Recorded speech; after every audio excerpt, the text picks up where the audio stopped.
Stand at the rim of the Grand Canyon. Look down into the gorge.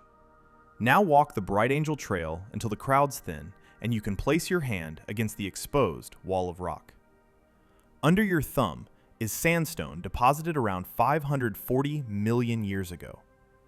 Slide your hand a few inches lower and you are touching crystalline basement rocks more than 1.7 billion years old. That physical contact spans a billion years of missing time. It is one of the strangest absences in Earth science. It is not a small gap, not a rounding error, not a few million years of lost sediment. It is a planetary scale erasure.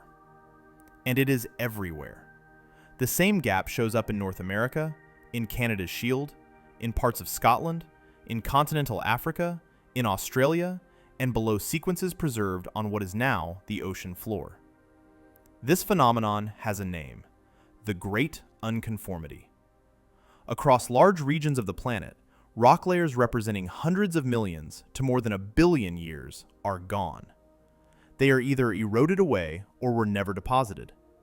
Roughly 1/5 of Earth's entire existence is missing from the rock archive.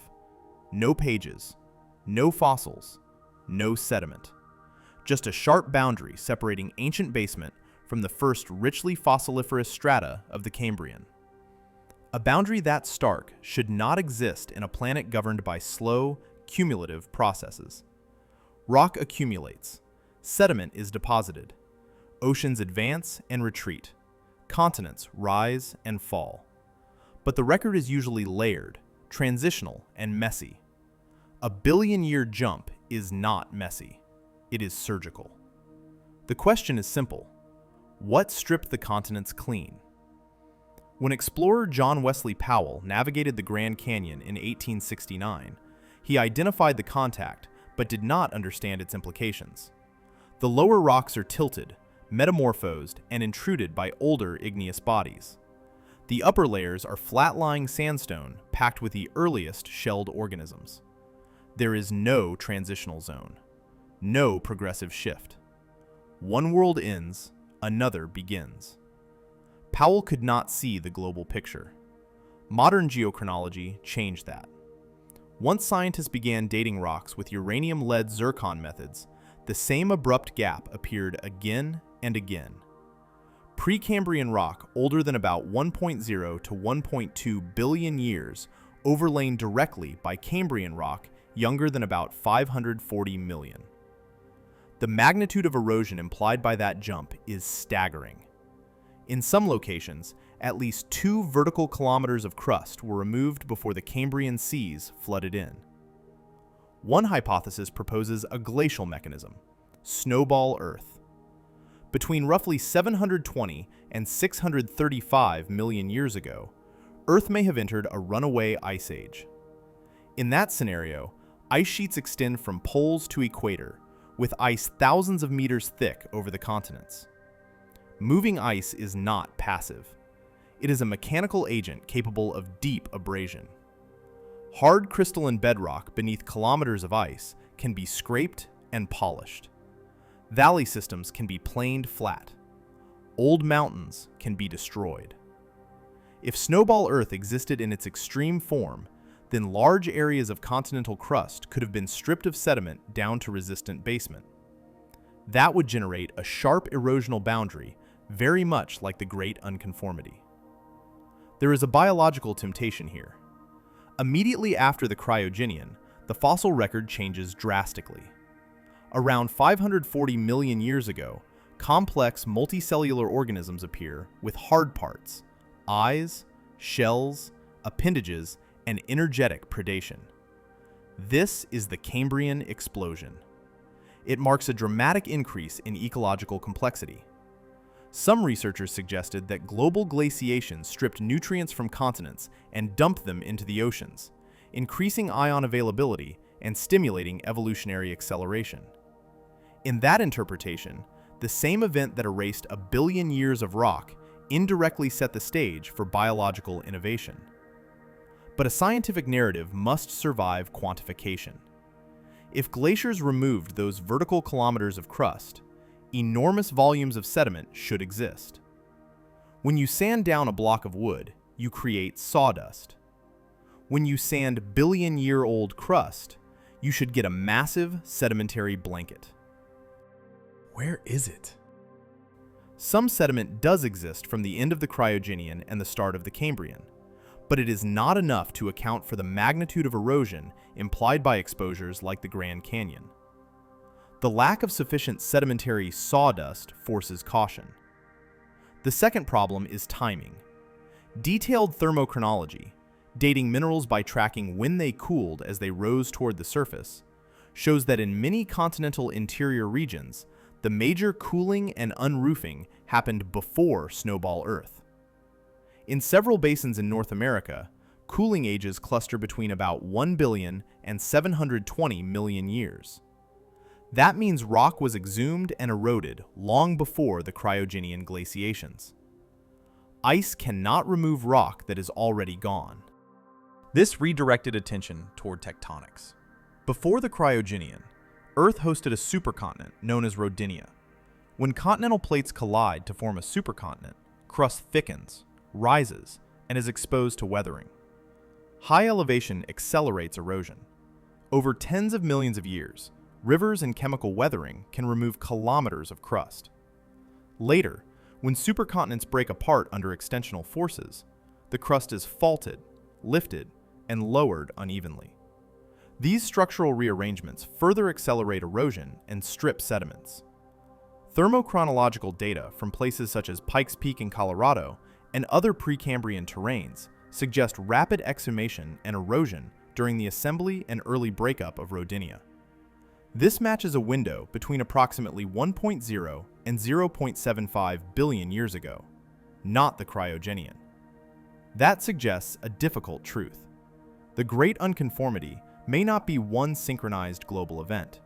Instead, similar-looking unconformities may have formed at different times under different conditions, then were buried simultaneously by Cambrian seas when marine transgression flooded continental interiors.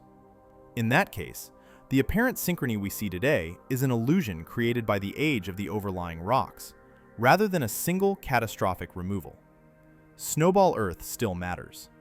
Even if tectonics removed much of the crust before glaciation, ice could have reworked exposed surfaces, polished crystalline basement, removed remaining veneers, and controlled sediment delivery into early Paleozoic seas.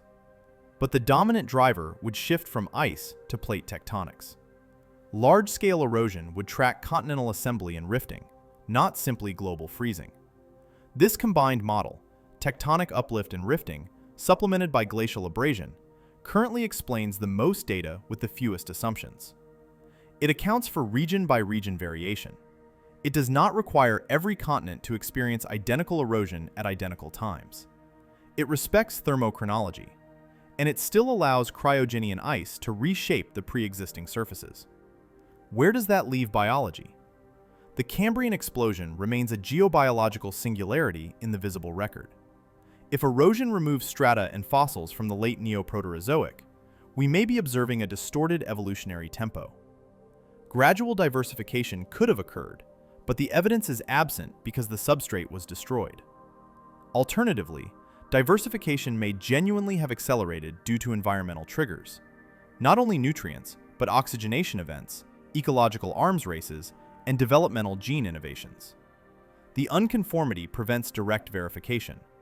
This is the uncomfortable boundary between geology and epistemology. Earth does not archive neutrally.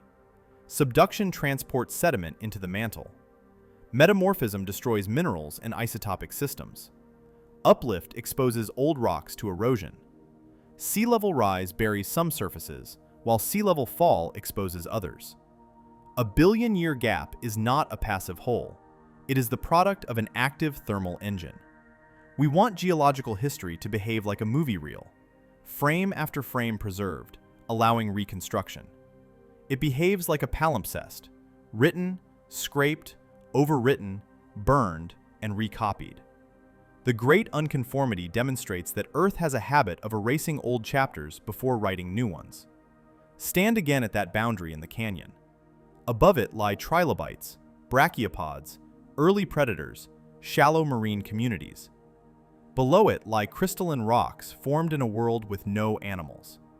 Between them should be a developmental record of oceans, climate oscillations, supercontinent formation, chemical changes, and biological transitions. Instead, a discontinuity. Scientists attack that silence with every available tool.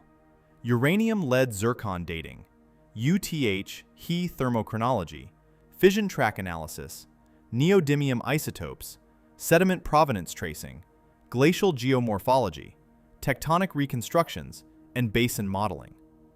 What survives is indirect constraint. We know continents assembled into Rodinia around 1 billion years ago. We know that crust cooled and eroded. We know Rodinia later fragmented. We know cryogenian glaciations existed. We know Cambrian transgression laid sediment on eroded surfaces.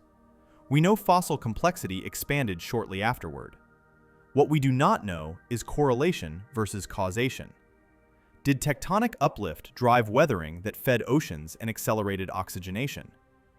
Did glacial grinding supply ions that enabled biomineralization? Did life lag environmental change or lead it?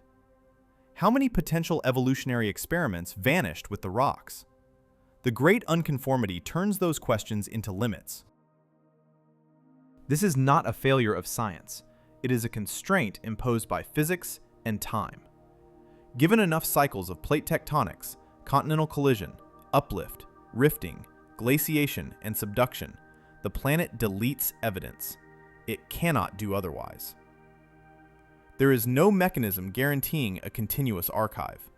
The Great Unconformity forces humility. Some intervals of Earth's history may be permanently unknowable because their physical substrates were destroyed. If complex organisms evolved slowly before the Cambrian, the record is gone. If early ecosystems rose and collapsed repeatedly, the record is gone. If developmental experiments occurred and failed, the record is gone. The Earth is not obligated to preserve them for our inspection. And yet the mystery persists because curiosity persists. We reconstruct climate from isotope ratios in ancient carbonates. We reconstruct tectonics from mineral cooling ages. We reconstruct ocean chemistry from trace metal distributions. We reconstruct evolution from the survivors. We build narratives from fragments, not wholes. The Great Unconformity is not an answer, it is a boundary condition. It says, knowledge has limits. A billion-year hole is a hard limit. But the absence is instructive. It tells us that the continuity of the rock record is not guaranteed. It tells us that apparent evolutionary acceleration may be a function of preservation, not biology. It tells us to question the reliability of single-section histories. It also tells us that the Earth is dynamic. Continents migrate. Oceans open and close. Mountain belts grow and collapse. Glaciers gain mass and grind. At every stage, information is lost. Memory is overwritten. Look at the canyon wall one last time. That sharp contact is a physical statement. Above it is observable complexity. Below it is deep time. The boundary is a geological silence that cannot be cross-examined. The first drafts of complex life may have been erased before they could fossilize. If you want to explore more erased chapters of this planet, more missing intervals in the story of matter, life, and time, like this video and subscribe. Veil Origins. Impossible Truths.